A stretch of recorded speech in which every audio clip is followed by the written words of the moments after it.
Um raio de sol entrando pela janela. E agora vamos à previsão do tempo.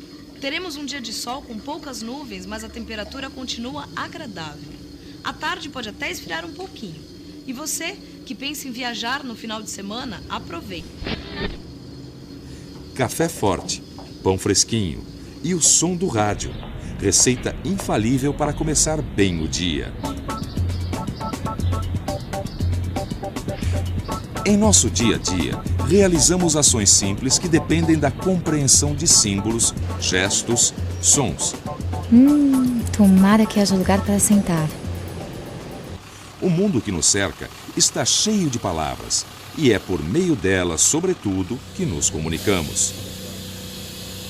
Bom dia. Passou rápido hoje. Hoje está tranquilo, vazio. Sempre que fala ou escreve, você é o remetente, a pessoa que envia a mensagem. Já quando lê ou escuta o que alguém diz, você é o destinatário, isto é, a pessoa que recebe a mensagem.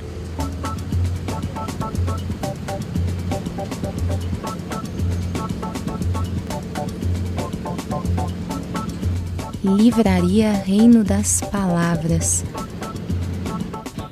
O Reino das Palavras não é só a livraria, é tudo à nossa volta.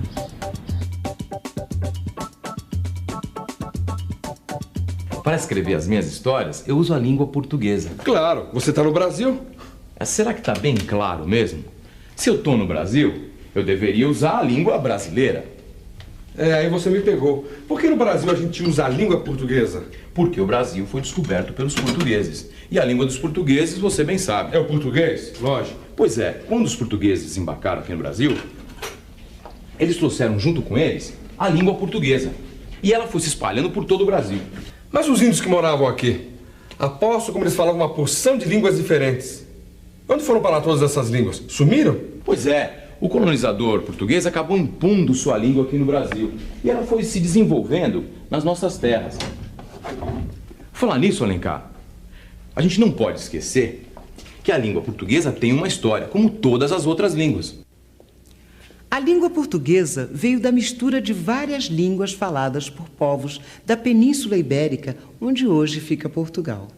No século III, a Península Ibérica foi invadida pelos romanos. Os romanos falavam latim. Aos poucos, o latim dos conquistadores foi se impondo. Acabou sendo a base mais importante do português que nós falamos hoje. Mas, é claro, também sofreu muitas mudanças. Não chegou, madre, o meu amigo, e hoje este prazo saído. Ai, madre, moiro do amor.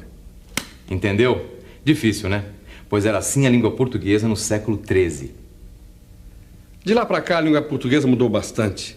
Mudou mais ainda quando os portugueses colonizaram o Brasil. Porque aqui ela se misturou com as línguas indígenas. Depois sofreu influências de línguas africanas e de outras línguas estrangeiras faladas por imigrantes e estrangeiros de vários países. Pode não parecer, mas a língua portuguesa é uma das 6 mais faladas no mundo. Nós vamos ver agora aonde e quem fala a nossa língua. A língua portuguesa é falada em 4 continentes e em 8 países. Portugal, Cabo Verde, Guiné-Bissau, São Tomé e Príncipe, Moçambique, Angola, Brasil, Timor-Leste. Além disso, é usada também nas regiões Macau, Goa, Galiza. Em cada um desses lugares, a língua portuguesa é falada de um jeito diferente, com influências, palavras e sotaques que a gente nem imagina. Ou imagina sim. Pensa um pouco no tamanho do Brasil e nas diferenças de língua de região para região. A língua falada no Brasil é sempre a mesma. No entanto, todos nós somos capazes de ver quando uma pessoa vem de uma região diferente da nossa. A maneira de pronunciar as palavras muda. Às vezes, até as próprias palavras mudam. Essa é uma das raízes mais cultivadas no Brasil. Serve para fazer farinha, pratos doces, salgados. Você sabe qual é o nome disso? Tem certeza? Deixa eu ver aqui. Por favor, meu senhor, qual é o nome dessa raiz aqui? Mandioca. Eu conheço por macaxeira. Mandioca. É aipim. É mandioca, isso é mandioca. Macaxeira, né? Que eu conheço por macaxeira, né? Aipim. É isso aí, mesmo a gente falando a mesma língua, dá para ter muita surpresa quando muda de uma região para outra. Como será que professores, escritores, jornalistas, profissionais que trabalham com a língua conseguem se fazer entender o tempo todo por todo mundo? Nós sempre achamos que a língua portuguesa é aquela que encontramos numa gramática. Aquela língua que a gramática nos ensina é uma língua uniforme, porém artificial, porque no uso, na prática, a língua não é exatamente daquela maneira. E uma das armas que nós vamos usar nesse telecurso é o dicionário. É este livro aqui que vai ajudar a entender a língua e a conhecer um número maior de palavras. E quanto mais palavras você conhecer, melhor você vai se expressar. No dicionário, os sentidos das palavras aparecem numerados. Se eu procurar a palavra língua, vou encontrar 2 sentidos que têm a ver com a nossa conversa. Oi, eu sou a atriz que vai fazer a Lígia. Já começou a gravação? Ah, tá na hora de me apresentar, é isso? Oi, no telecurso de língua portuguesa, eu vou ser a namorada do Machado, a Lígia. A minha função vai ser ajudar no entendimento da cena-texto. Fazer perguntas para verificar se o Machado e o Alencar se explicaram direito, se a história passou exatamente o que eles queriam dizer. Outra coisa que as teleaulas vão pedir muito é que você reescreva as histórias. Isso serve para a gente aprender a usar as palavras, para expressar exatamente o que a gente quer dizer. Informação, sentimentos, ideias. Vamos ver como funciona a reescritura. Doutor, com sua licença, cada qual diz o que sabe. Eu vou dizer o que sei. Seu criado é analfabeto, não entende dos decretos, das manhas que tem a lei. Porém, doutor, nós matutos somos o pão da mesma massa, que fizeram vós me ser. A diferença maldita é a letra que estão escrita que a gente olha e não lê.